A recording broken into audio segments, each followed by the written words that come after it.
जी। तो सबसे पहली बात तो ये है कि ये बैच जो है वो है जीएस का प्रैक्टिस बैच। नाम प्रैक्टिस के लिए है, मैं इसे प्रैक्टिस बैच भी नहीं कह सकता कि प्रैक्टिस बैच तो वो होता है जिसमें आपको क्वेश्चन दे दिए, आपने अपने से लगाए, मैंने आंसर की बोल दिया, वो होता है। ये वैसा भी नहीं है, ये है कि इसमें मैं कॉन्सेप्ट भी डिस्कस करूंगा आपसे और साथ साथ क्या एग्जाम में क्वेश्चन आ सकते हैं वो भी डिस्कस करूंगा। देखिए, सामान्य तौर पर अगर मैं जीएस की बात करूं तो मोटे तौर पर आपको पता होगा जीएस में कौन कौन से सब्जेक्ट हैं। एक तो सब बच्चों को पता है कि इतिहास है, इसके अलावा इतिहास के अलावा एक आपका भूगोल है, उसके अलावा एक है जिसे हम बोलते हैं राज्य व्यवस्था यानी पॉलिटी, और एक है आपका अर्थव्यवस्था, और उसके अलावा एक है विज्ञान। और एक मुझे इसमें जो करवाना है साथ में विज्ञान में कंप्यूटर भी, या मैं अलग से ऐड कर देता हूं आपका, और वो है कंप्यूटर। बाकी कुछ विविध के पोर्शन बचा हुआ है, तो कुछ सीटें हो गई आपकी विविध की। अब जो इतिहास है, इतिहास में आपको पता है 3 भाग हैं। एक है एंशिएंट हिस्ट्री यानी प्राचीन, ऐसे ही एक है मिडविल हिस्ट्री यानी मध्यकाल, और ऐसे ही आपका है आधुनिक। इसमें एक है आर्ट एंड कल्चर यानी कला एवं संस्कृति। ठीक, ऐसे भूगोल में आपको बताया 3 पार्ट हैं। एक है भारत का भूगोल, एक है विश्व का भूगोल, और एक है जिसे हम कहते हैं पर्यावरण भूगोल, इन्वायरमेंट, वो इसमें कवर हो गया। राज्य व्यवस्था तो राज्य व्यवस्था ही है, इसमें अलग से बांट के नहीं पढ़ना। इकोनॉमिक्स भी सेम, बांट के नहीं पढ़ना। विज्ञान में 3 हैं, एक फिजिक्स है, एक केमिस्ट्री है, और एक आपका बायो है। उसके अलावा एक है साइंस एंड टेक, जो कि मेन 2 सीट में कवर हो जाएगा, क्योंकि गिने चुने 100 क्वेश्चन मान लीजिए आप पूरे साइंस टेक के, वही घूम फिर के आते रहते हैं, जिसमें इसरो के बारे में ठीक है जानकारी आपको एटलीस्ट होनी चाहिए। हमारे जो प्रक्षेपण यान है, ESLV, GSLV, ASLV, SLV, उसका पता होना चाहिए, कौन सा ठोस प्रणोदक होता है, वो सब। एक कंप्यूटर हो गया और एक आपका हो गया विविध। ये क्या होता है जी विविध? विविध कुछ भी नहीं है, जो कचरा बच गया उसे हम विविध कहते हैं। फॉर एग्जाम्पल के लिए इसे पॉलिटी पूरी पढ़ ली, लेकिन हमने ये नहीं पढ़ा कि कौन से प्रधानमंत्री के समय आपातकाल लगा, या किस राष्ट्रपति के समय आपातकाल लगा, किस राष्ट्रपति या किस प्रधानमंत्री के समय क्या पुरस्कार शुरू हुआ, क्या हुआ, ये हुआ, मतलब ऐसी घटनाएं हमने नहीं पढ़ी मान लीजिए इसमें। तो जो बचा हुआ है वो विविध है। विज्ञान का बचा हुआ विविध है, भूगोल का बचा हुआ विविध है, तो इन सबका बचा हुआ क्या होता है? विविध होता है। विविध कोई अलग से सब्जेक्ट नहीं है, आप कहीं विविध कोई सब्जेक्ट है, कोई सब्जेक्ट नहीं है।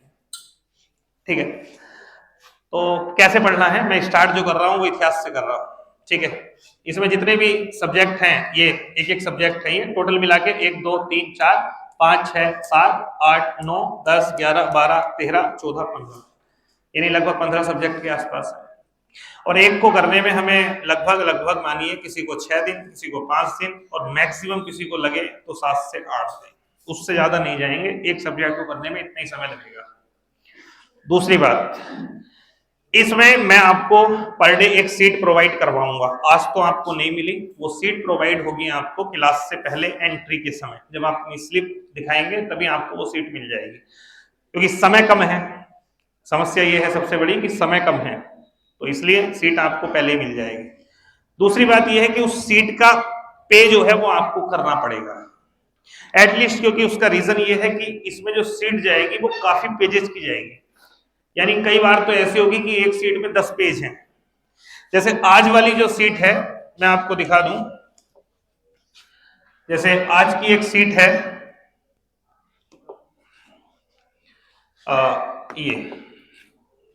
ये सीट है जो आपको मिलेगी। अब देखो ये सीट है आपकी, ठीक है, मतलब विशेषता ये है कि लगभग पर डे 50 क्वेश्चन हम करेंगे। ठीक है, 30 डे स्पेशल क्लास का मतलब 30 दिन नहीं है, इसका मतलब मेरा है कंप्लीट से। जब तक कंप्लीट होगा तब तक मैं इस बैच को चलाऊंगा।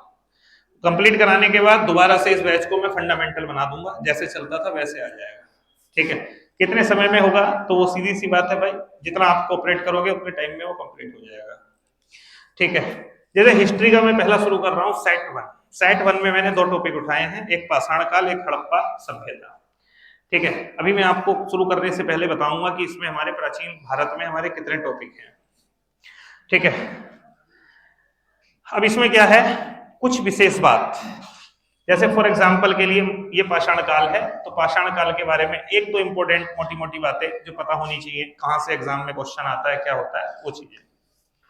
हड़प्पा सभ्यता है तो थोड़ा सा डाटा दिया हुआ है, ये ज्यादा मैं नहीं दूंगा, मैं आपको डिटेल में नहीं कि आपको दोबारा से पढ़ना पड़े, ये 1-2 पेज में होगा।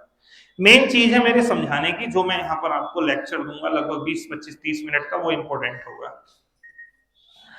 इसके बाद फिर उसके बाद हम स्टार्ट करेंगे क्वेश्चंस। अब फॉर एग्जांपल के लिए मैंने आपको आधा घंटा पढ़ा दिया, उसके बाद मैंने आपको क्वेश्चन दे दिया। अब ये क्वेश्चन कौन से हैं? ये सब वो क्वेश्चन है जो आपके एग्जाम ओरिएंटेड है, ये कहीं से उठाए गए क्वेश्चन नहीं है। एग्जाम का क्या लेवल है उस हिसाब से 3 तरीके के क्वेश्चन मैं आपको प्रोवाइड करूंगा हर टॉपिक से। पहला टॉपिक होगा आपका इजी लेवल क्वेश्चन, यानी जो इजी लेवल के क्वेश्चन होते हैं, जैसे क्वेश्चन है उत्खनित प्रमाणों के अनुसार पशुपालन का प्रारंभ कब हुआ? तो निचला पूर्व पाषाण काल, मध्य पूरा पाषाण काल, ऊपरी पूरा पाषाण काल या मध्य पाषाण काल। अब इसमें क्या है, बच्चों को यही नहीं पता ये क्या है, वो काम है मेरा थ्योरी में समझाना। ऐसे ही निम्न में किस स्थान पर मध्य पाषाण काल में पशुपालन के प्रमाण मिलते हैं? ऐसे ही भारत में मानव का सर्वप्रथम साक्ष्य कहाँ मिलता है? गर्त आवास के साक्ष्य कहाँ से प्राप्त हुए हैं? खाद्यान्नों की कृषि सर्वप्रथम प्रारंभ किस काल में हुई? मानव द्वारा प्रयुक्त अनाज कौन सा था सबसे पहले? निम्न में से किसको चालकोलिथिक युग कहा जाता है? सिंधु सभ्यता से संबंधित है कौन? मतलब ये सब क्वेश्चन जो है वो आपके इजी लेवल के हैं। तो लगभग ऐसे करके मानिए कि अप्रोक्सीमेट आपके 23 क्वेश्चन इसमें इजी लेवल है। सेकंड लेवल है थोड़ा सा moderate to hard level question, जो थोड़े से अलग करके पूछ लेता है। नवपाषाण काल में सबसे प्रमुख और क्रांतिकारी विशेषता क्या थी? तो अब यहाँ विशेषता से क्वेश्चन पूछ लिया, सीधा फैक्चुअल नहीं, एक लाइन में आपने याद कर रखा है। भीमबेटका की गुफाएं जो अपने शैल चित्रों के लिए प्रसिद्ध है, मुख्य रूप से पाषाण काल के किस चरण से संबंधित है? तो एटलीस्ट वो सब हम डिस्कस करेंगे एक करके। वह पाषाण काल कौन सा था जब मनुष्य ने पहली बार पॉलिश किए गए पत्थर के औजारों जैसे पत्थर की कुल्हाड़ी का प्रयोग किया, यानी हैंडेक्स सिविलाइजेशन, वो किस काल में सामने आया? ठीक है, इस तरीके से ये हो गया आपका लेवल सेकंड। उसके बाद में जैसे देखो ये है कि हड़प्पा सभ्यता के संदर्भ में धोलावीरा का सबसे विशिष्ट और अद्वितीय योगदान क्या है जो इसे अन्य प्रमुख स्थलों से अलग करता है? अब ये क्यों पूछा गया? क्योंकि धोलावीरा को यूनेस्को ने विश्व धरोहर सूची में शामिल किया है, इसलिए इंपॉर्टेंट है। ठीक है, जहां पे करंट को हम शामिल कर सकते हैं उसको हम वहां पर शामिल भी कर लिया इसमें। ठीक है, उसके बाद फिर एक लेवल है आपका, वो है स्टेटमेंट टाइप क्वेश्चंस। ठीक है, जो यूपीएससी या स्टेट पीसीएस में पूछता है, लेकिन इस बार आपके एसएससी ने भी पूछे हैं ये क्वेश्चन कुछ टाइप के, और अब धीरे धीरे इनका ट्रेंड आने लगा है। जैसे निम्न में से कौन सा कथन पूरा पाषाण काल के संबंध में असत्य है? लोग गुफाओं में रहते थे, इस काल में धातु उपकरणों का प्रयोग प्रारंभ हुआ, लोग अग्नि का प्रयोग जानते थे।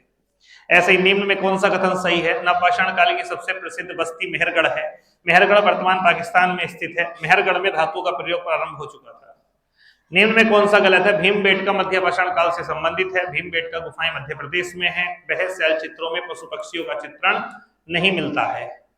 ऐसे ही नवपाषाण काल में स्थायी जीवन की शुरुआत हुई, इस काल में मिट्टी के बर्तनों और चक्के का प्रयोग प्रारंभ हुआ, नवपाषाण काल के लोग अभी भी पूरी तरह खानाबदोश थे। तो ये जो लेवल है, ये लेवल है आपका स्टेटमेंट लेवल। जैसे निम्न कथनों पर विचार करें, मोहनजोदड़ो में महान स्नानागार मिला है, दूसरा है हड़प्पा में एक अनाज घर मिला है, और लोथल में एक गोदीबाड़ा मिला है। अब इसमें बताना है कि कौन सा सही है। तो ये 3 तरीके से क्वेश्चन का हम लेकर के चलेंगे, हर एक टॉपिक में यही लेवल रहेगा। ठीक है, ये बैच पहले भी मैं हमेशा पढ़ाता ही हूँ, साल में एक आध बार 2-3 महीने के लिए। पहले ये बैच चलता था क्वार्टरली बैच के नाम से, तो ये फेमस हो गया था क्वार्टर बैच के नाम से। तो क्वार्टर बैच कि भाई कहाँ जा रहे हो? बोले क्वार्टर, इसलिए। तो ये है बेहतर रहेगा, लास्ट टाइम है आपके पास। और मुझे लगता है कि अगर हड़प्पा सभ्यता का और पाषाण काल का कोई क्वेश्चन आया तो वो इन 50 क्वेश्चन से बाहर नहीं जाएगा। क्यों नहीं जाएगा? क्योंकि इस समय मैं सब कवर करा दूंगा। ठीक है, तो नॉर्मली हड़प्पा पाषाण काल पढ़ाने में मुझे क्लास में 2 दिन लगते हैं, इंडस वैली सिविलाइजेशन पढ़ाने में मुझे 3 से 4 दिन लगते हैं, यानी टोटल मिला के 6 दिन लगते हैं। मुझे 1 सप्ताह लगता है 2 चैप्टर कराने में। लेकिन यहाँ पर हम कैसे पढ़ेंगे? 1 दिन में या 2 दिन में, क्योंकि आज का दिन तो बहुत ज्यादा लंबा नहीं रह पाएगा, क्योंकि आज सीट भी बटनी है, आज ये भी है, इंट्रोडक्शन भी है, तो ये कंप्लीट सीट आपकी कल ही हो पाएगी। लेकिन आज ये है कि आज का दिन और कल का दिन मिलाकर के 2 चैप्टर, इसलिए मैंने 2 चैप्टर एक साथ ले लिए, पाषाण काल भी और इंडस वैली सिविलाइजेशन भी। ठीक है, शुरुआत करते हैं, ज्यादा समय बेकार करना नहीं है। ठीक है, और ये ध्यान रखना, इसमें इतने डेमो लोगे ना, इतने कान के पास से हवा निकल जाएगी, यानी डेमो के चक्कर में एंशिएंट कवर हो जाएगी। और इस बैच की 2 क्लासें अगर आपसे छूट गई तो फिर इस पूरे बैच में मजा नहीं आएगा। जो भी ये चलेगा 2 ढाई 3 महीने, उसमें आपको मजा नहीं आएगा बैच में। इसका तो मजा तब है जब सेट 1 से लेकर के आप पूरा सेट 70-80 तक पूरा कवर करो, पूरे सेट जितने भी हों। ठीक है, अब वो सिलेबस के अनुसार देखेंगे कितने हैं। ठीक है, कितने सेट में क्या कवर होता है, क्वेश्चन सब कवर होने चाहिए। सबसे पहले है प्राचीन इतिहास। ठीक है, मैं मोटा मोटा बता दे रहा हूं, प्राचीन इतिहास में कौन कौन से टॉपिक हैं। इसमें एक है आपका सबसे पहला पाषाण काल, एक चैप्टर है। दूसरा चैप्टर है हड़प्पा काल। तीसरा चैप्टर है महाजनपद काल, महाजनपद काल। इसमें इससे आगे एक और है गया आपका वैदिक काल, वैदिक काल। फिर है महाजनपद काल, कोमा बौद्ध धर्म, कोमा जैन धर्म, बौद्ध और जैन धर्म। नेक्स्ट इसी में है सिकंदर का आक्रमण, का आक्रमण। ठीक है, इसके बाद है मौर्य काल, इसके बाद मौर्योत्तर काल, इसके बाद गुप्त काल,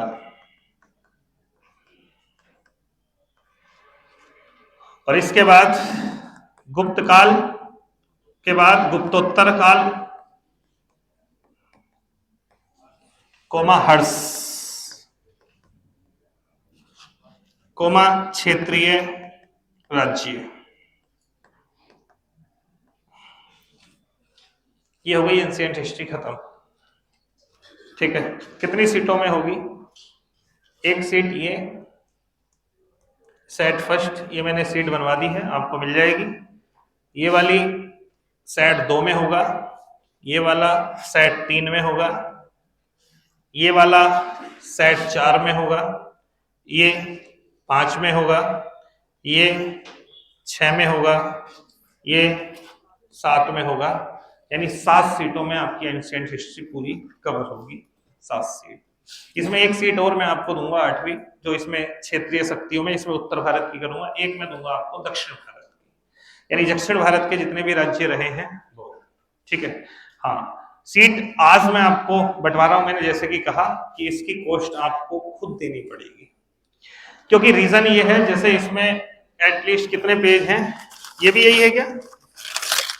इसमें मेरे हिसाब से 1 2 3 4 यानी 8 पेज हैं। 1 2 3 4 5 6 7। अब नॉर्मली 7-8 पेज जाएंगे, तो 7-8 पेज मतलब 1 महीने का, मतलब आप समझते हैं फोटोकॉपी चार्ज ही एक बच्चे पे जो है वो लमसम पहुंच जाएगा 200, यानी उसमें वो नहीं रहेगा। इसलिए इसका जो भी चार्ज होगा, जो भी कॉस्ट होगा, वो आपको पे करना पड़ेगा। ज्यादा नहीं, जो भी बनेगा 5 रुपए 4 रुपए, वो जैसे भी बनेगा, तो उसके लिए हम एक सिस्टम बना लेंगे। जो भी इसमें इनरोल्ड रहेंगे उनको हम एक ही साथ, उनका एक ही बार में वो पेमेंट जो है वो डिपॉजिट करवा लेंगे। ठीक है, हाँ। चलिए, हाँ हाँ, जो इसकी वो बनेंगी, मतलब इस पे जो पीडीएफ बनेगी, मैं साक्षी है, मुझे दोबारा हाँ, अच्छा सातों सीटें एक साथ, एक साथ कैसे, एक साथ में तुम्हें दिख, हाँ हाँ वो ऐसे ही करूंगा मैं। हाँ जैसे हिस्ट्री, एंशिएंट हिस्ट्री, तो मुझे पता है कि ये 7 सीटें हैं, तो इनका पूरा एंशिएंट हिस्ट्री का वो एक साथ एक अमाउंट आपका जमा करा लिया, ठीक है। तो उसमें हमारा कोई नहीं रहेगा, वो सीधा फोटोकॉपी वाले का वो रहेगा। मैं आपसे ये कह दूंगा आप फोटोकॉपी वाले से लेके आओ, तो उसमें आपको दिक्कत होगी, ठीक है। चलिए स्टार्ट करते हैं, ठीक। अच्छा आपको पढ़ना कैसे, करने का तरीका बता दे रहा हूं, पढ़ना कैसे, इस बैच को पढ़ने का सलीका बता दे रहा हूं तुम्हें मैं, कैसे आपको बेनिफिट रहेगा। आपको क्या करना है, प्लेन पेपर है किसी के पास, प्लेन पेपर A4 साइज, हाँ दिखाओ, A4 साइज फोटो, अच्छा ये जैसे है किसी के पास A4 साइज पे लिखता है कोई, A4 साइज पे कोई लिखता है क्या पैड के साथ, कितने लोग लिखते हैं, ये तो कॉपी है, दिखाओ ये पेपर, ठीक है। पहला दिन है, मैं आपको बता दे रहा हूं क्या करना है। आपको मार्केट से ऐसे पेपर खरीद लेना, 1 रुपए के मेरे हिसाब से 3-4 पेपर मिल जाएंगे, एक मिलेगा, 1 रुपए का एक नहीं मिलेगा, 10 लोग मिलकर के 200 रुपए का बंडल ले लेना, उसमें 500 पेपर आते हैं, ठीक है। आप ऐसे कर सकते हो, 20-20 रुपए डाल करके पूरे उसमें 500 पेपर आते हैं, यानी 1000 पेज, तो 500 पेपर निकलेंगे, यानी 1 रुपए में 3 पेपर। तो इसमें आपको क्या करना है, लगभग 6-7 पेपर आप लेके आइए, एक पैड हो अगर गत्ता जो स्कूल में चलता था वो ले लीजिए, और उसमें ये 10 पेज लगाइए। अब पढ़ना कैसे है, ये जो सीट है इस सीट को तो आप रख दीजिए नीचे, जो मैं पढ़ाऊं, जो मैं समझाता चलूं उसके डायग्राम आप इस पे बनाइए, जो भी मैं पढ़ाऊं वो आप इस पे नोट करिए, जो मैं लिखवाता हूं कुछ भी है इस पेपर पे। आपको मैंने सब कुछ नोट करा दिया, आपने जो करना था 1-2 पेपर में कर लिया। उसके बाद अब मैं डिस्कस कर रहा हूं आपसे एक एक करके क्वेश्चन, तो क्वेश्चन के बारे में जितनी डिटेल है, अगर कम डिटेल है तो आपने वहीं पे नोट कर लिया क्वेश्चन के पास, नहीं है जैसे मान लो कोई में डिटेल ज्यादा है, तो आपने क्या किया, यहां पर इसी सीट पे नंबर डाला, सेट फर्स्ट क्वेश्चन नंबर 10, और उसकी डिटेल आपने यहां नोट कर ली। अब मान लो पूरी सीट कराने के बाद ऐसे 4 पेपर बन गए, उसमें डाटा भी है, उसमें क्वेश्चंस की डिटेल भी है, तो अब क्या करना है, इन 4 पेज को लो, इसके पीछे लगाओ, स्टेपल कर दो, ये हो गई एक सीट तैयार, पाषाण काल और हड़प्पा सभ्यता। जब 7-8 दिन में आपके साथ हो जाएं, तो ये हो गई अब आपकी पूरी एंशिएंट हिस्ट्री। तो आपने इस एंशिएंट हिस्ट्री को अब एक साथ रख लिया स्टेबल करके, जितने भी पेज बने, मिडिवल हो गई, मॉडर्न हो गई। जब आपने तीनों पढ़ ली, तो स्पाइरल वाले के पास गए, उससे कहे भैया इन 3 सब सीटों को एक साथ स्पाइरल कर दे। अब आपकी एक प्रैक्टिस वो तैयार हो गई है सीट। अब आपने कुछ नहीं करना, एग्जाम से पहले निकालनी है हिस्ट्री, इसमें जितने क्वेश्चन है सबको लगाना है दोबारा। मान लो डाउट आ गया, तो अब क्या करना है, क्वेश्चन नंबर 8 का डाउट है, सीधी सी बात है, इसके पीछे वाला जो पेज है उस पर क्वेश्चन नंबर 8 का डाउट क्लियर होगा। इस तरीके से पढ़ना है, नहीं तो ये बैच बेकार है आपके लिए। आप एक कॉपी लेके बैठोगे, ये अलग चली जाएगी, कॉपी अलग चली जाएगी, कभी भी नहीं मिल पाएंगे दोनों। मेरी बात ध्यान रखना, इस बैच में, इस बैच का फायदा मिली उन्हीं बच्चों को पाता है जो इसका एग्जाम टाइम पे रिवीजन कर पाए, और एग्जाम टाइम पे रिवीजन तभी होगा। समझ रहे हो इस चीज को? तो आप यही करिएगा, A4 साइज ले लेना पेपर, वो पैड पे लगाया गया, और उसमें मजा भी आता है करने में, बनाने में भाई, ठीक है, करोगे तो वो बढ़िया, वो अपने नोट्स आपके तैयार होंगे पूरी जीएस के। क्लियर? चलिए, हेलो हेलो, क्या हो गया, हेलो हेलो, चलिए, सबको मिल गई सीट? कितनों को नहीं मिली? कितनों को नहीं मिली भाई? हाँ ठीक है, आप तक भी सीट पहुंच जाएगी। ठीक है, एक शुरुआत करने से पहले एक चीज और आपके लिए, क्लास में आप जितने भी बच्चे बैठे हो, 400 हो 450 जो भी हो मुझे नहीं पता, ध्यान रखना जीएस में सब अच्छा स्कोर नहीं कर पाएंगे, वही स्कोर कर पाएंगे जो अपना रास्ता खुद बनाएगा। इस क्लास में आप यानी वो व्यक्ति, उसकी पेपर, उसकी सीट और मैं, बस 3 चीज होनी चाहिए। मतलब उसे ये फील करना है कि ये मेरा ये टॉपिक है, सामने ये टीचर है और मैं हूं, बस और कोई है ही नहीं क्लास में। और अपना उसे तरीके से यार ये क्वेश्चन आते हैं, ये बाकी गाइड मैं करूंगा आपको, कौन सा क्वेश्चन कैसे आ सकता है, क्या हो सकता है, वो सब मैं आपको बताऊंगा। ठीक है, शुरुआत करते हैं। पहला चैप्टर है प्राचीन इतिहास का। ठीक है, इसको आज जाके घर पे आप कर लेना। ठीक है, तो सबसे पहले हम बात करते हैं इतिहास। इतिहास देखिएगा, इतिहास को 3 भागों में बांटते हैं। केवल फ्लो चार्ट में समझिएगा, फ्लो चार्ट ही बनाइएगा, इसे घर जा, आज तो पेपर लाए नहीं होंगे, तो जो डाटा आप कहीं भी नोट करें उसको घर जाके पेपर पे लिख के उसके साथ लगा लेना। ठीक है, तो सामान्यतः ध्यान रखना इतिहास को 3 भागों में बांटा जाता है। प्रागैतिहासिक इतिहास या प्रागैतिहासिक काल, प्रो हिस्टोरिक पीरियड, आद्य ऐतिहासिक काल, आद्य ऐतिहासिक काल। ठीक है, और एक हो गया ऐतिहासिक काल।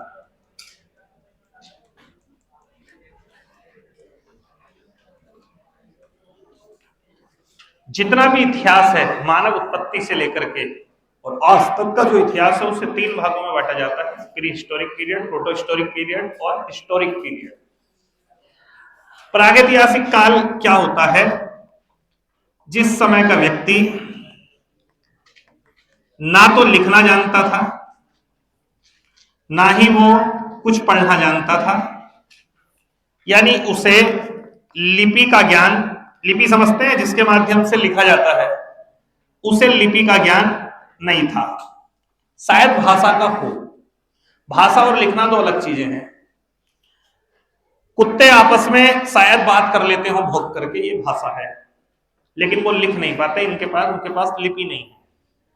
तो सीधी सी बात है, भाषा को हम कह नहीं सकते, लेकिन इतिहास में मानव का एक बड़ा काल ऐसा है कि जब मानव लिपि का ज्ञान नहीं था, और सीधी सी बात है जब लिपि का ज्ञान नहीं है तो ना वो लिख सकता है और लिखेगा ही नहीं तो ना वो पढ़ सकता है। इतिहास का वो कालखंड जिस समय मनुष्य लिपि का ज्ञान नहीं था, ना पढ़ना जानता था, ना लिखना जानता था, वो काल है प्रागैतिहासिक काल। आद्य ऐतिहासिक काल कौन सा है जी? इस समय पर उसके पास शायद लिपि का ज्ञान आ गया था, यानी लिपि उसको ज्ञान थी। इसका मतलब लिपि आ गई है तो इसका मतलब वो लिखना भी जान गया होगा, शायद ये भी काम उसने कर लिया होगा, लेकिन आज हम उसे समझ नहीं पाते। आज तक हम उसे पढ़ नहीं पाते, पढ़ नहीं पाते, पढ़ नहीं पाते। हमें नहीं पता उसने क्या लिखा है, क्या है, हमें नहीं पता, इसलिए हम उस कालखंड को कहते हैं आद्य ऐतिहासिक काल। जैसे फॉर एग्जांपल के लिए आप अपने गांव में कहीं पर कुछ पुरानी सी चीज आपको मिले और उस पर कुछ ऐसे बना हुआ है, ये ये ये ये, अब बना हुआ तो है, इसका मतलब किसी ने तो कुछ लिखा है। हम तो इसका मतलब ज्यामिति सोच लेंगे, इसको चतुर्भुज मान लेंगे, इसको डैश, इसको त्रिभुज मान लेंगे, वही हो सकता है उसका कोई मतलब कुछ हो, क्या पता इसका मतलब किसी चीज से हो, इसका मतलब हो सकता है चारपाई से हो, इसका मतलब हो सकता है रस्सी से हो। मेरी बात समझिए ना, कुछ भी हो सकता है, हम उसका सही मायना नहीं समझ पाते हैं, इसलिए ऐसे कालखंड को हम रखते हैं आद्य ऐतिहासिक काल। ऐतिहासिक काल में क्या होता है जी? लिपि भी है, लिखना भी है, और हम आज उसे समझ भी पाते हैं, पता है। जैसे मान लीजिए चंद्रगुप्त मौर्य के समय कौटिल्य ने कुछ लिखा, हम उसे पढ़ पाए, तभी तो हम कहते हैं कौटिल्य ने ये कहा। इसका मतलब वो काल किस में आएगा? ऐतिहासिक में आएगा। तो इतिहास जो है वो उसे हम 3 भागों में बांटते हैं। एक वो काल है जिसका इतिहास जानना हमारे लिए बड़ा मुश्किल काम है, क्योंकि वो लोगों ने कुछ लिखा ही नहीं। और इसमें हमारे सामने मेन जो चीज है वो आता है पाषाण काल, यानी मनुष्य जब पत्थर से खेलता था, शायद उस समय पर उसको ये ज्ञान नहीं था। इसमें जो आपका चैप्टर आता है वो पहला आता है, जिसे हम कहते हैं पाषाण काल। इसके बाद इसमें जो आपका चैप्टर आता है वो आता है हड़प्पा काल, यानी हड़प्पा काल के लोगों ने कुछ लिखा तो है, लेकिन क्या लिखा है वो आज तक हम समझ नहीं पाए। तो हड़प्पा काल किसमें आता है? आदि ऐतिहासिक काल में आता है। और आगे का इतिहास, बाकी आगे का संपूर्ण इतिहास, आगे का संपूर्ण इतिहास, ये किसमें आता है भाई? ऐतिहासिक काल में आता है। यानी अकबर, जहांगीर, जितना काल, मौर्य काल, मौर्योत्तर काल, गुप्त काल, गुप्तोत्तर काल, उसमें जिन लोगों ने जो कुछ लिखा वो हम पढ़ पाते हैं, इसलिए वो काल किसमें आएगा? यहां से पहले तरीके का क्वेश्चन आपका तैयार हो गया है। पाषाण काल एक किस प्रकार का ऐतिहासिक काल है? ऑप्शन होगा ऐतिहासिक काल, आद्य ऐतिहासिक काल, प्रागैतिहासिक काल, या इनमें में से कोई नहीं। तब आंसर क्या होगा? प्रागैतिहासिक काल। ऐसे ही पूछेगा हड़प्पा सभ्यता या सिंधु सभ्यता, ये किस प्रकार का काल है? आंसर होगा आद्य ऐतिहासिक काल। आपके 50 क्वेश्चन में से एक क्वेश्चन ये भी है कि हड़प्पा काल एक कैसा काल है, तो आंसर होगा आद्य ऐतिहासिक काल। उन्होंने जो लिखा है वो आज हम नहीं समझ पाए। क्लियर है? तो समझ में आई, इतिहास के 3 कालखंड होते हैं, प्रागैतिहासिक काल, आद्य ऐतिहासिक काल और ऐतिहासिक काल। नोट कर लिया आपने? हो गया? ठीक है, ठीक है। अब बात करते हैं सीधा प्रागैतिहासिक काल की, और इसमें सीधा आ जाता है पाषाण काल। देखिए जी, पाषाण काल बहुत लंबा है। कब से लेकर के, आप ऐसे मान लो जी, मानव उत्पत्ति से लेकर के और लगभग 3000 BC। अब यहां 2 बातें समझ लो। इसे समझने से पहले 2 बातें समझ लो। एक शब्द में यूज करूंगा BC, एक शब्द में यूज करूंगा AD। AD का मतलब होता है ईस्वी और BC का मतलब होता है ईसा पूर्व। इन दोनों में क्या अंतर है? BC का मतलब है बिफोर क्राइस्ट, यानी ईसा के जन्म से पहले की बात, और ईस्वी का मतलब, AD का मतलब है एनो डोमिनी, यानी ईसा मसीह के जन्म के बाद की बात।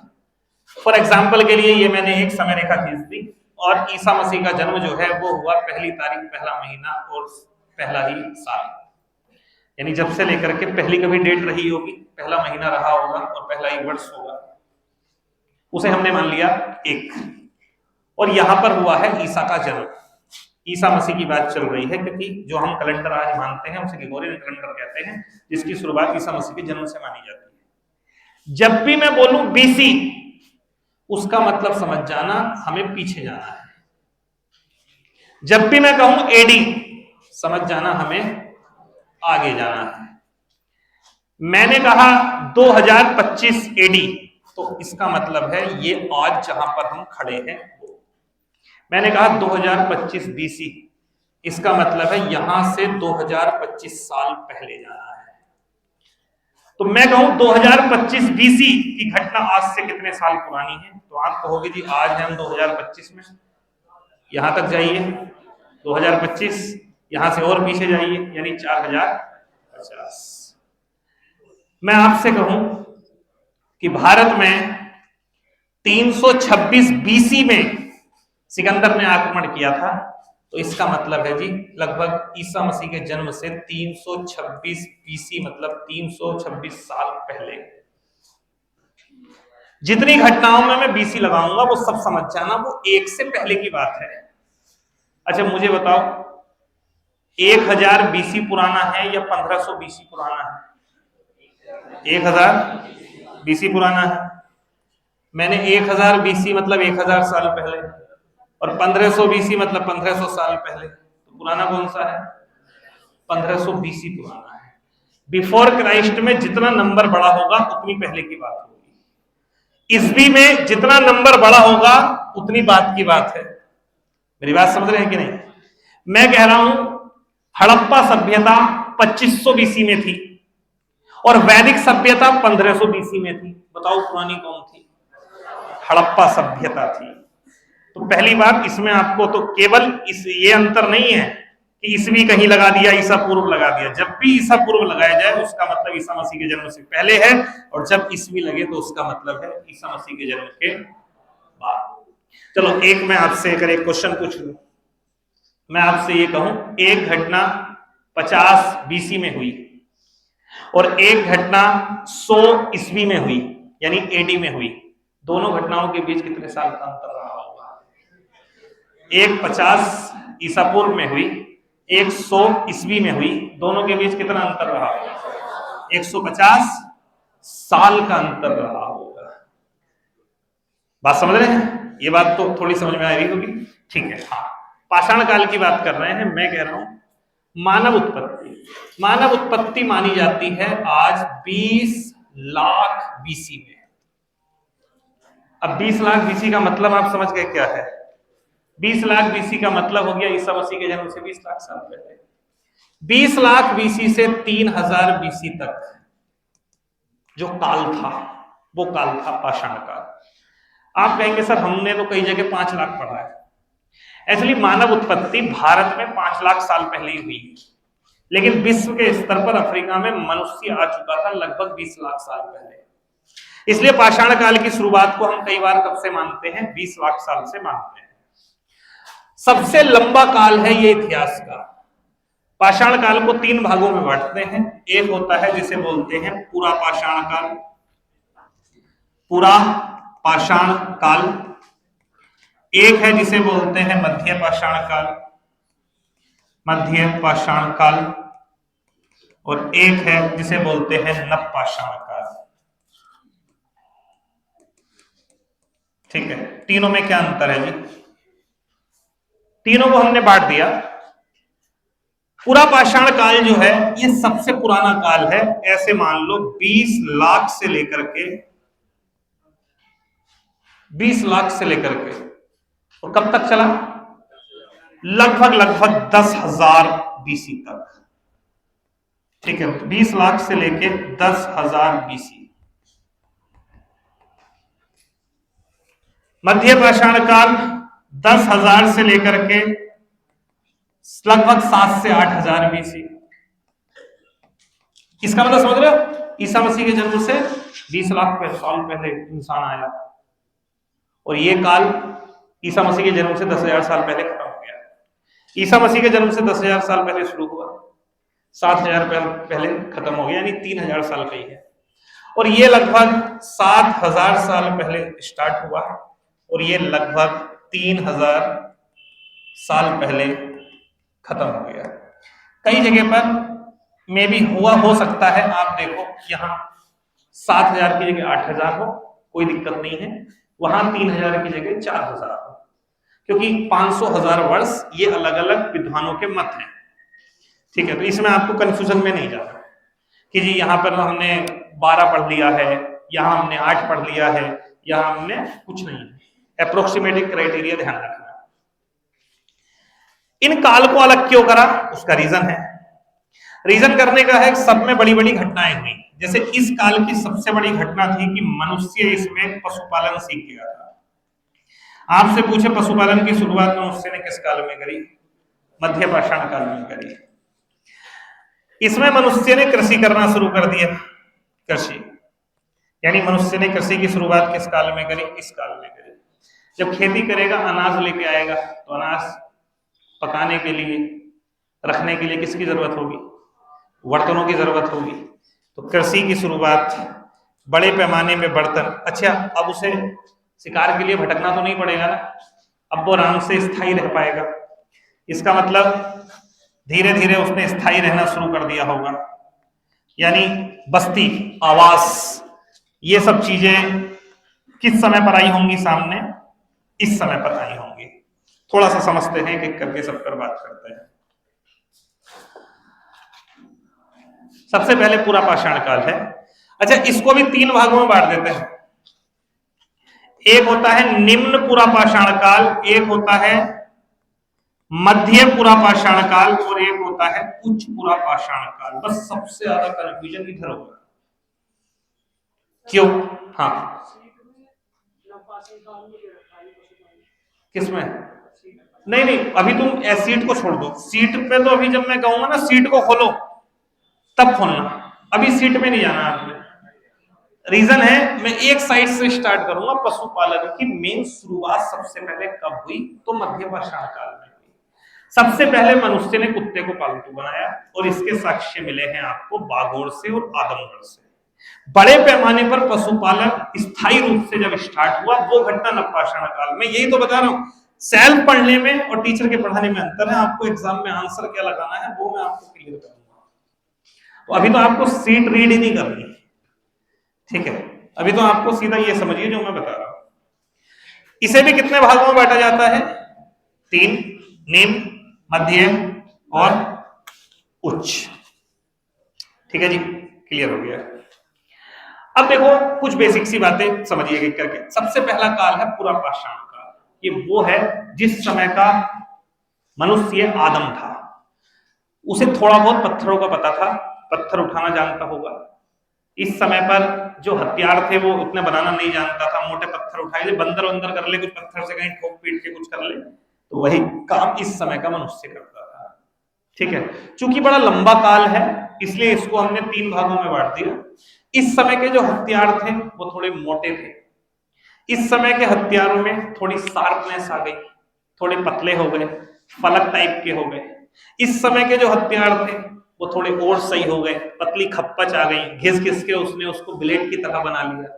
और इसी कारण से हमने इन तीनों में क्या कर दिया, एक अंतर कर दिया। लेकिन हाँ, मैं आपसे कहूं इस काल की सबसे बड़ी उपलब्धि क्या थी? ठीक है, पूरा पाषाण काल की सबसे बड़ी उपलब्धि थी वो थी अग्नि। अग्नि की खोज। मनुष्य को अग्नि का पता चल चुका था। ठीक है, अग्नि का पता चलना अलग बात है, अग्नि का उपयोग अलग बात है। तो अग्नि अगर आपसे पूछे कि मानव ने अग्नि की खोज किस काल में करी, जब उसे अग्नि का पता चल गया, तो वो उसका आंसर क्या होगा? पूरा पाषाण काल होगा। ठीक है, इस समय के जो उसके हथियार थे, जो प्रमुख औजार थे वो पत्थर के थे। और जो उसके प्रमुख औजार थे उसमें हम बात करते हैं हस्त कुठार। हस्त कुठार मतलब आज की हथौड़ी। हथौड़ी अलग होती है, उसमें लकड़ी लगी होती है, उस समय केवल पत्थर होता था, उसे कहते थे हस्त कुठार यानी हैंडेक्स। ठीक है, कोमा chopper chopping. Chopper chopping, chopper chopping. Handaxe मोटा पत्थर होता था। चापर चापिंग क्या होते थे? 2 खप्पच होती थी, जैसे मान लो छाल उतारनी है पेड़ से, तो उसके लिए वो किसका प्रयोग करता था? चापर चापिंग का प्रयोग करता था। इस समय का मनुष्य मैं कहूंगा क्या करता होगा? आप कहेंगे शिकार। भाई ना पशुपालन आता है ना खेती आती है, तो क्या करता होगा? जानवर को मार के खाता होगा या पेड़ों से चीजें खाता होगा। यानी इस समय का मनुष्य जो था वो 2 ही चीज थी, शिकारी था और संग्राहक था। संग्राहक मतलब पेड़ से कुछ फल वगैरह खा लिए तोड़ के, और या फिर शिकार करके खा लिया। इसके बाद अगला जो काल आता है वो आता है मध्य पाषाण काल। इसमें मनुष्य ने पशुपालन सीख लिया। अगर आपसे पूछा जाए कि सबसे पहले मनुष्य ने किसको पालतू बनाया, तब इसका आंसर होगा कुत्ता। सबसे पहले मनुष्य के द्वारा जिसको पालतू बनाया गया उसका नाम था कुत्ता।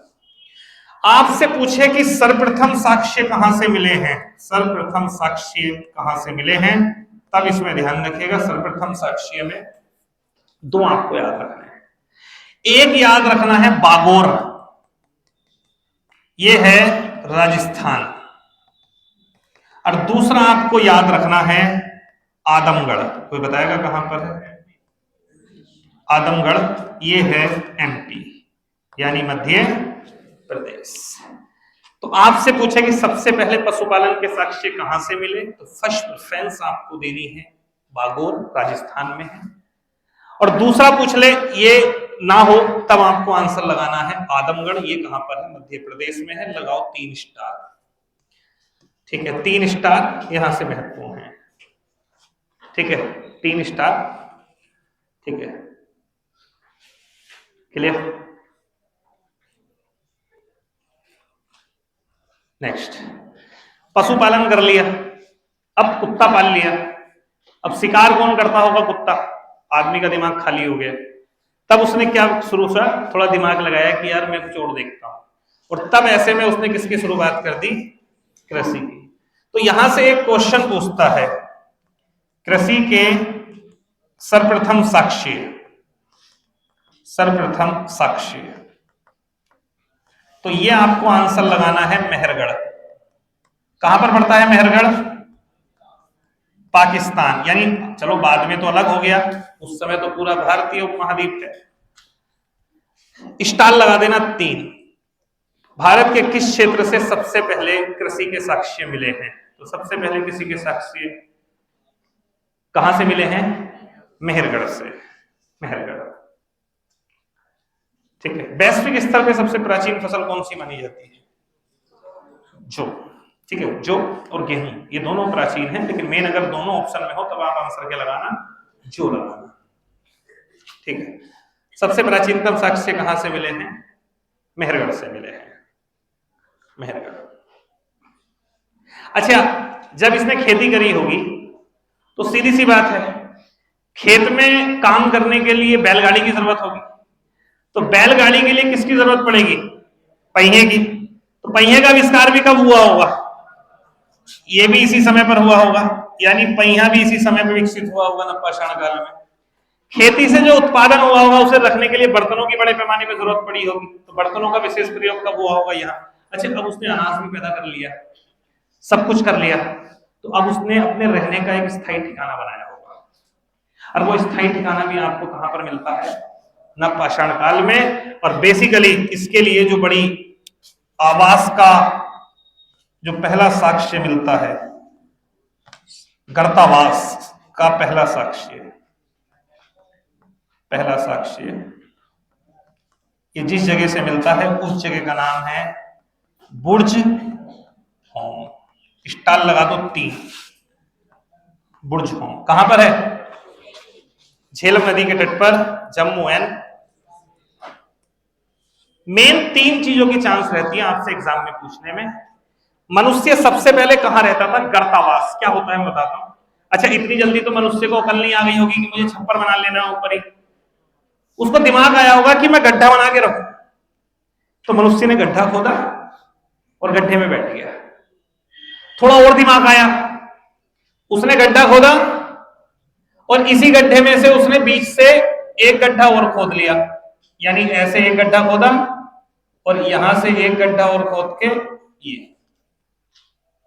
बुर्ज होम से हमें ऐसे साक्ष्य मिले। यहां से मनुष्य नीचे उतरेगा, यहां से ऐसे इधर जाएगा और फिर यहां, तो यहां बैठ गया रात को। कपड़े उपड़े तो होंगे नहीं, ठीक है, वैसे सानो सोबत तो होगी नहीं। ये सबसे पहला आवास है, इसे कहा जाता है गर्त आवास, यानी गर्त बना करके रहना, इसे कहा जाता है गर्त आवास। आपसे क्वेश्चन पूछे गर्त आवास के सबसे पहले साक्ष्य किधर मिले हैं, तब इसका आंसर क्या होगा? बुर्ज होम होगा। समझ में आई बात? बुर्ज होम। अब ये मोटी मोटी एक रूपरेखा आपको समझ में आ गई पाषाण काल में क्या था। अब जो आप लोगों को सीट मिली है, एक बार उस सीट पर आइए, ठीक है। सीट,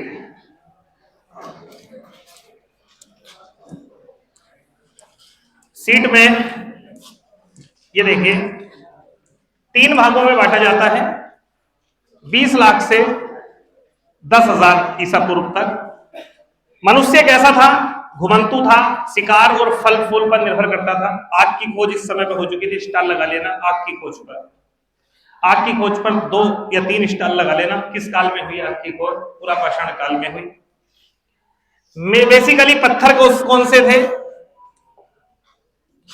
पत्थर कौन से थे? तो बहुत मोटे थे, यानी मोटे पत्थरों का प्रयोग होता था। मेन औजार जो थे वो इस समय पर वो कौन से थे? वो थे हस्तकुठार, हस्तकुठार, चापर, चापिंग, चापर चापिंग, ठीक है। तो ये नाम याद रखेगा, हस्तकुठार, चापर चापिंग, हैंडेक्स बोलते हैं इसको ना। इस समय के प्रमुख औजार यही थे। गुफाओं में निवास, इस समय उसने अपना आवास नहीं बनाया। जैसे रात को जानवर अपने बिल में जाके बैठ जाता है या शेर वगैरह अपने कहीं जगह देखता है, उस समय मानव भी ऐसे ही करता था, वो बेसिकली किसी गुफा में रहता था। और इसके लिए मानव की एक बड़ी प्रमुख एक निवास खोजा गया है एक गुफा से, जिसका नाम है भीम बेट। कोई बताएगा कहां पर है? मध्य प्रदेश, भीम बेट। 3 स्टार लगा लो इस पे। और मजे की बात क्या है, मध्य प्रदेश की भीम बेट का गुफा से हमें चित्रकारी मिलती है।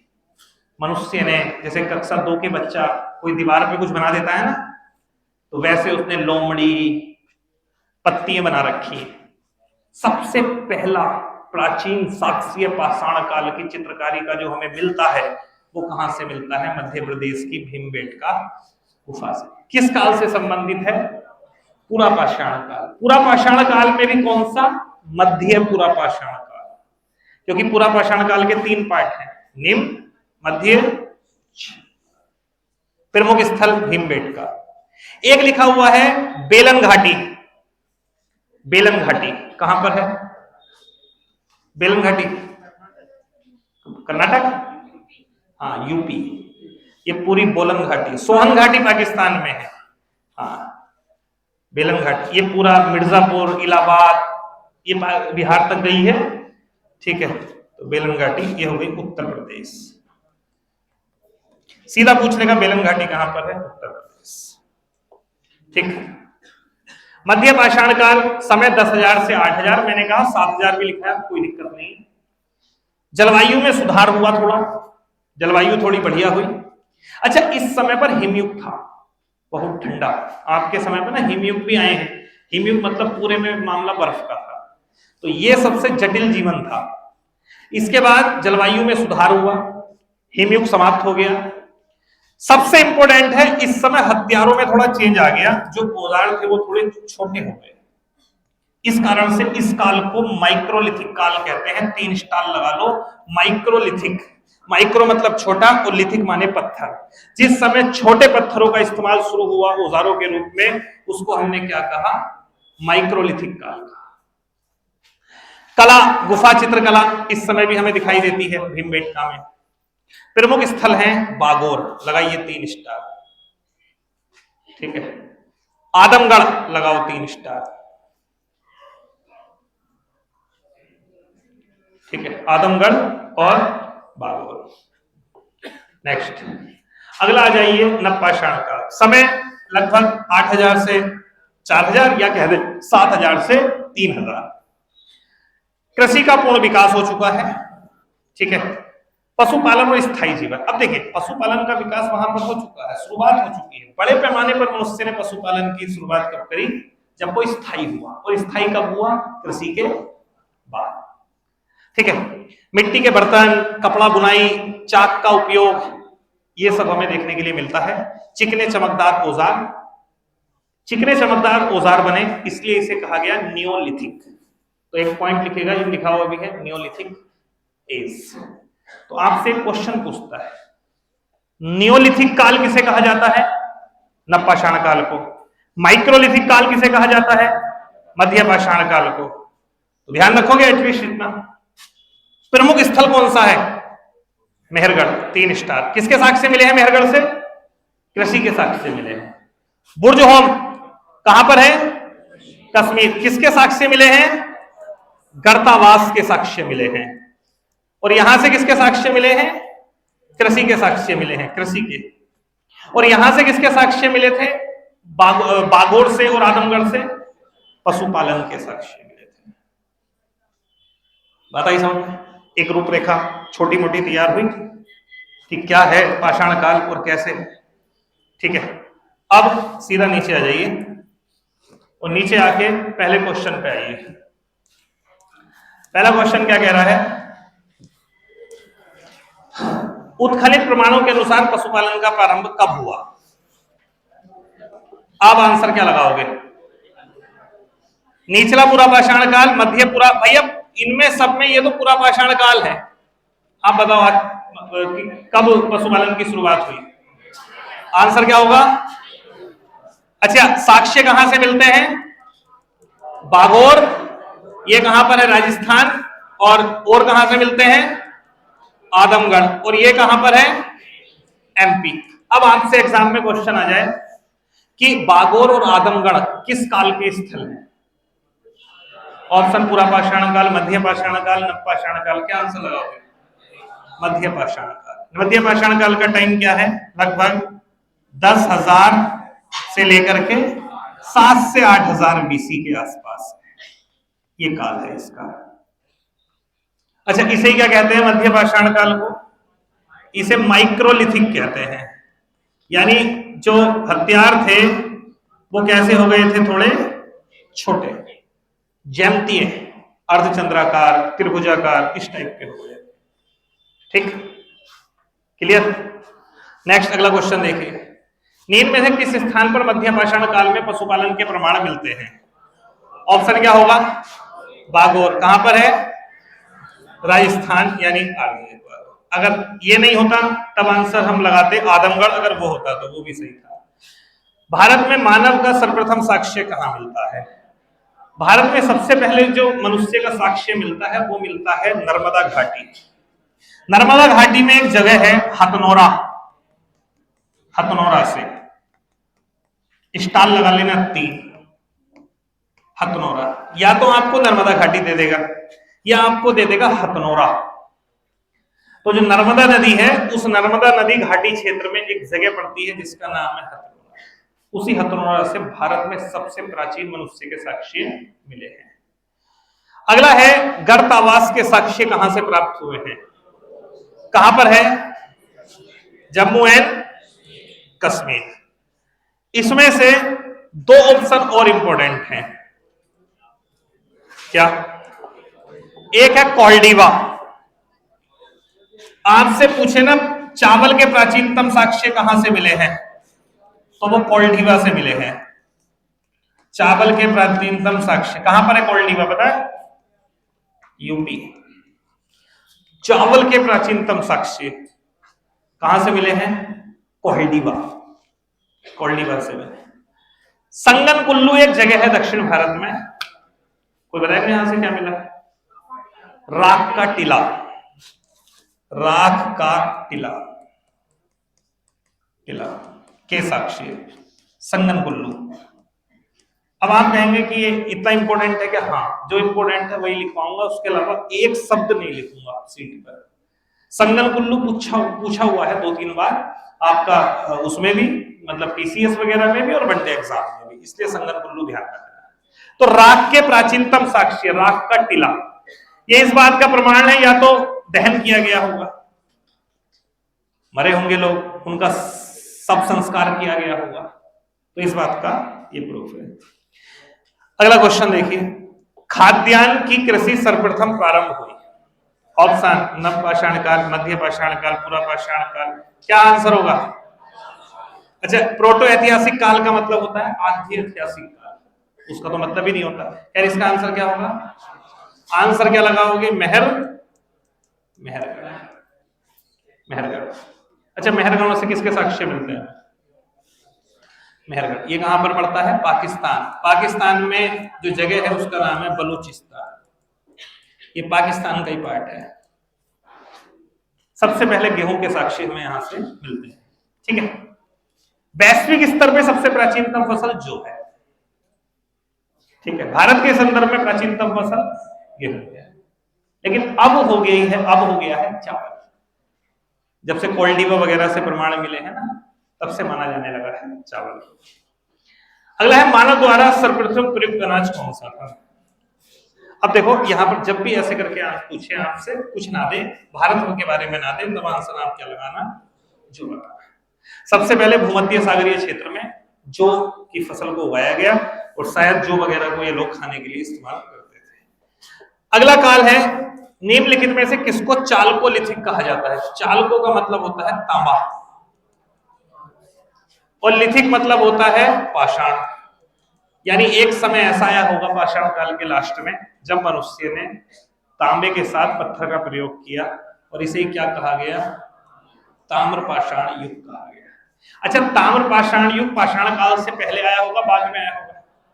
भाई तांबा तो बाद में आया होगा, अगर आपसे पूछे मनुष्य के द्वारा सबसे पहले प्रयुक्त धातु कौन सी थी, तांबा थी। तो सबसे पहली प्रयुक्त जो धातु थी वो भी तांबा थी, और उसका प्रयोग उसने किसके साथ करा, पत्थर के साथ। इसलिए इस काल को क्या कहा गया, ताम्रपाषाण युग कहा गया। तो ताम्रपाषाण युग जो है वो क्या है आपका, चालकोलिथिक है। तो इसमें पाषाण काल से जो क्वेश्चन थे इस लेवल पर वो कितने थे आपके, 7 क्वेश्चन थे। सेकंड लेवल पर आइए, moderate to hard level questions पाषाण काल के।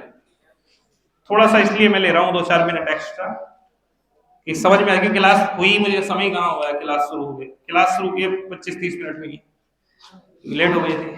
ठीक, नवपाषाण काल की सबसे प्रमुख क्रांतिकारी विशेषता क्या थी, अब सोच के बताओ क्या होगा इसका आंसर। अगर इन क्वेश्चन का लेवल आप लगा सकते हो, इसका मतलब मेरा समझाना 15-20 मिनट कामयाब हो गया। आंसर क्या होगा, सबसे क्रांतिकारी विशेषता की शुरुआत और स्थायी सामग्री बस्ती होगा। आप कहेंगे सर शिकार और खाद्य संग्राहक तो पूरा पाषाण काल में था, आग पर नियंत्रित प्रयोग भी पहले का था। माइक्रोलिथिक ये होता है आपका मध्य पाषाण काल, मेन था, सबसे बड़ा आंसर होगा सी। अगले का लगाइए, नेक्स्ट। भीमबेटका की गुफाएं जो अपने शैल चित्रों के लिए प्रसिद्ध है, मुख्य रूप से पाषाण काल के किस चरण से संबंधित है, तो केवल अपाषाण काल, मुख्य रूप से पूरा पाषाण काल और मध्य पाषाण काल। आंसर क्या होगा, बी। अगला लगाइए, वह पाषाण काल कौन सा था जब मनुष्य ने पहली बार पॉलिश किए गए पत्थरों औजारों, पॉलिश मतलब चमकदार, पत्थर की कुल्हाड़ी का प्रयोग किया, चमकदार यानी नियोलिथिक, नियोलिथिक लास्ट में उन्होंने पॉलिश करना शुरू कर दिया। तो आंसर क्या होगा, नवपाषाण काल। ठीक है, नवपाषाण काल। पाषाण काल के किस चरण में मनुष्य ने हाथ की कुल्हाड़ी और बैदरणी जैसे बड़े और अपरिष्कृत यानी बढ़िया एक्यूरेसी के साथ नहीं बने हुए थे, बड़े थे, ये कौन से काल में होंगे, उच्च पुरा पाषाण काल, मध्य पुरा पाषाण, निम्न पुरा पाषाण। आंसर क्या होगा, सबसे पहले का कौन सा होगा, निम्न पुरा पाषाण। ठीक है, ये जो बैदरणी है ना, इसी को बोलते हैं चापर। तो हैंड एक्स या चापर का प्रयोग किस समय किया होगा, सबसे प्राचीन।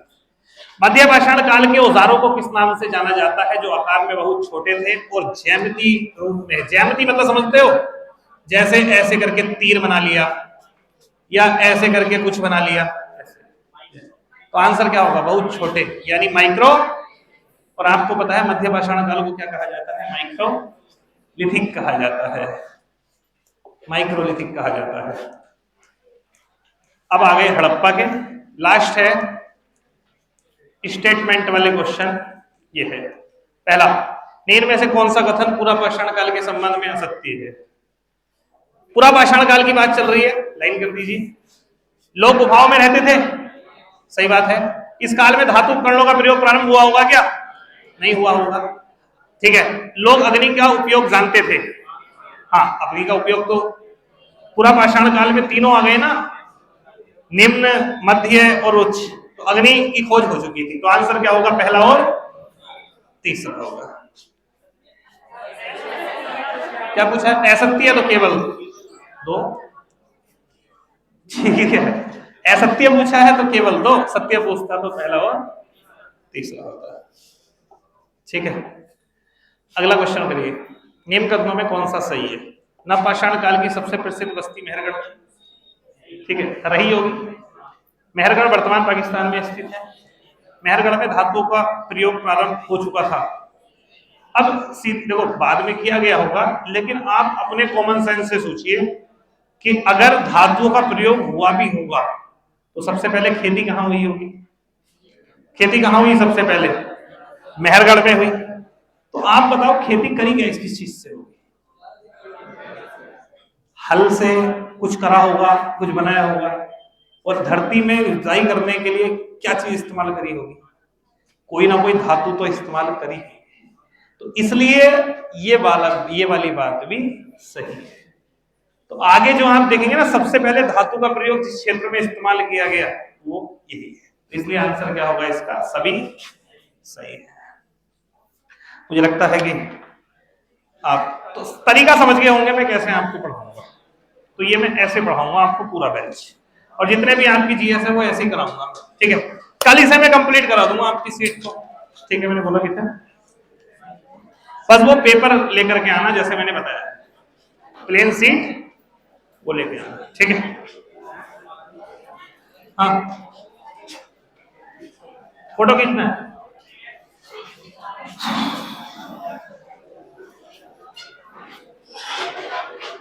इन क्वेश्चनों की मैं सीट पढ़वा दिया करूंगा बनवा करके ना, ठीक है।